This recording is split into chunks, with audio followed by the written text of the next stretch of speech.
Welcome to Engage, where we are inspired by Jesus impacting our city and the world. Living this way is an art form that is best when practiced together. We do this together by resisting apathy, Welcoming everyone and making sure no one is left out. participating in remedying the concerns of those around us and around the world. Telling our stories, and just by actually being, eating, and doing life together. We believe that every day is another chance to live by faith Labor in love. and endure with hope.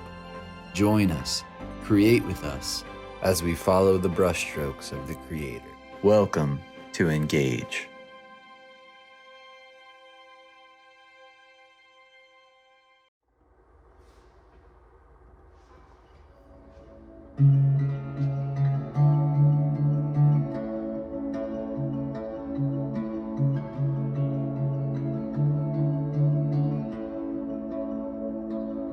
I stand before you now.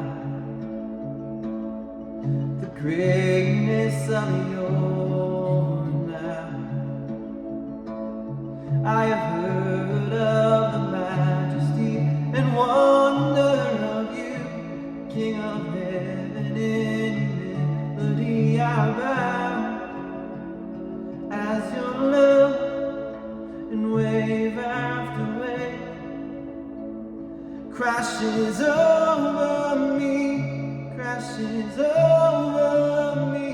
But you are for us, you are not against us. Champion of heaven, you made a way for all to enter.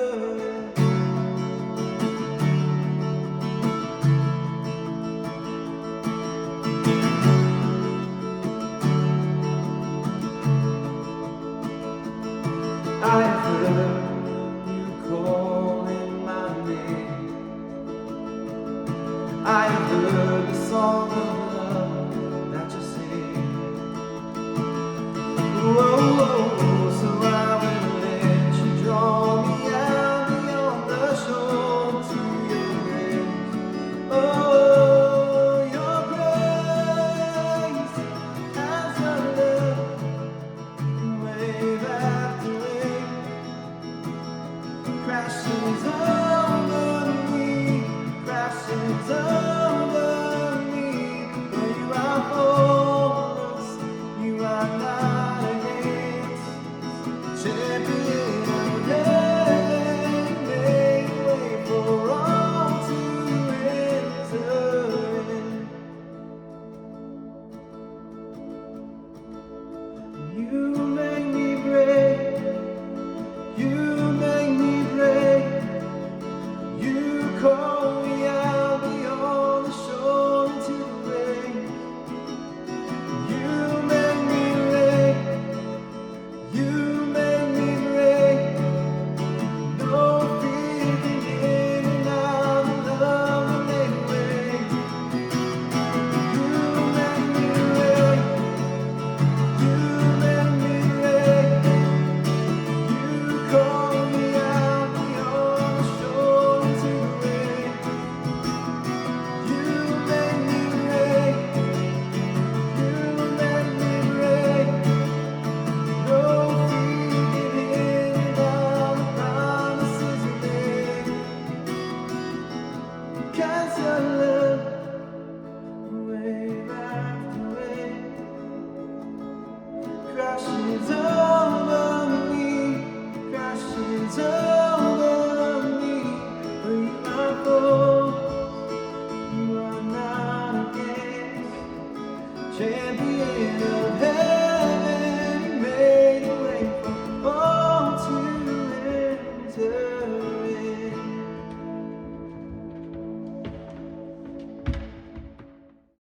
What is up, Engage fam? My name is Rachel Larson, and those of you who don't know me, I am the ministry coordinator with Engage. And for our Lent series this year, we will be journeying through a series called Wandering Heart. And we have this really cool map that helps you guys visually see where we'll be going throughout the series, and that will be linked for you guys to enjoy and follow along with us.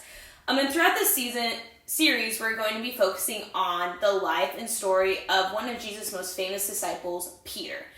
And as I started learning more about Peter and his story, I've learned to grow really fond of Peter. And I like Peter because Peter is relatable. Like us, Peter's journey is not polished or linear. It's imperfect and messy. We see a person who is steadfast but also unsteady. Peter is a friend but also a betrayer. Peter is a devoted follower but also wanders. And as we journey through this series together, we will see that Peter is just a regular guy trying to figure out what it means to follow Jesus. I think it's important to also note that wandering and exploration does not necessarily mean that we are distant from God. There can still be a steadfast pursuit in the midst of uncertainty and wandering. And when I started preparing for my message, Pastor Lexi sent me over this overview in this packet about the series Wandering Heart to help me prepare and just get ready. And in the introduction, it had a little message, a summary that I wanted to read because I thought it was really helpful. And it says, this Lent, we're joining Peter in figuring out faith. We're not idolizing or vilifying him. Instead, we're hoping to wander along the side of him, open to what we might learn about Jesus and ourselves by stepping in his shoes. And the title for this week's message is Jesus Sought Me. And something you need to know about me is anytime before I start a message, if there's a word or a theme, I always look it up in the dictionary. Even if it's a really simple word, I just think it's fun to read the definition and make a connection. And so sought is the past tense of seek. And seeking is not passive, it is a verb. It requires action. And when I seek something out, usually I have to go out of my way to find that thing. I could say I saw my friend at the concert last night, but that's very different from saying I sought out my friend at the concert last night. There's a level of intentionality that is required when you seek after something. In today's message, we will see Jesus seek out Peter and call him to follow him. So today we're going to be in Luke 5, 1 through 11. And I'm just going to read the whole passage and then we'll kind of walk through it later together. But it says, one day as Jesus was standing by the lake of Gennesaret, the people were crowding around him and listening to the word of God. He saw at the water's edge 2 boats, left there by the fishermen who were washing their nets. He got into one of the boats, the one belonging to Simon, and asked him to pull out a little from the shore. Then he sat down and taught the people from the boat. When he had finished speaking, he said to Simon, "Put out into deep waters and let down the nets for a catch." Simon answered, "Master, we've worked hard all night and haven't caught anything. But because you say so, I will let down the nets." So when they had done so, they caught such a large number of fish that their nets began to break. So they signaled their partners to the other boat to come and help them. And they came and filled both boats so full that they began to sink. When Simon Peter saw this, he fell at Jesus' knees and said, "Go away from me, Lord, I am a sinful man." For he and all his companions are astonished at the catch of fish they had taken. And so were James and John, the sons of Zebedee, Simon's partners. Then Jesus said to Simon, "Don't be afraid, for now on you will fish for people." So they pulled their boats up on shore, left everything, and followed him. So as I was reading this passion, I was questioning Simon Peter's encounter with Jesus through different lenses. Those being from his physical health, his spiritual health, and his career. So as we wrestle with the passage together, I have those 3 factors in my mind. So in verse 5, we see Simon Peter's response to Jesus when he asked him to take his boat into deeper waters and put down his nets. And Simon's response says, "Master, we've worked hard all night and haven't caught anything."